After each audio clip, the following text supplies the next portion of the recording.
I'm not about trying to excavate these complexities just for the sake of it, just for some academic discourse or some academic pleasure, although there is academic pleasure involved as well.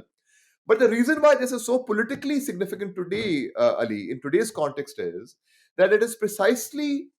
when we lose sight of these internal complexities, these internal nuances,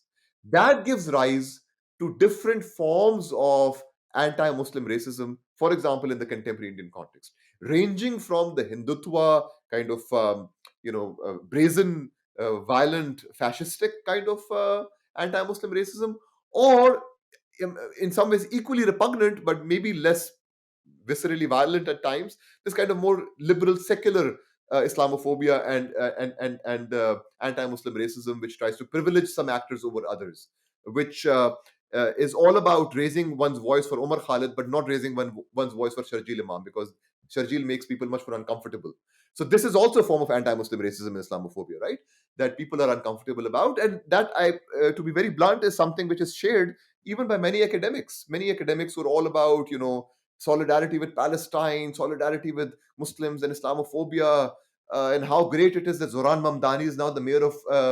of New York, but would not bother to raise their voice for someone like Sharjil Imam, who I think is in some ways an exemplary Muslim scholar today, who basically did a diagnosis of the Indian political formation, which showed some of its underlying contradictions, which showed the contradictions of liberal secular power in very intellectually brilliant ways. I'm not saying that you agree with everything that he says, you can have your disagreements, but to not raise your voice for him in the last 6 years that he's been imprisoned in a completely unjust, completely brutal usurpation of his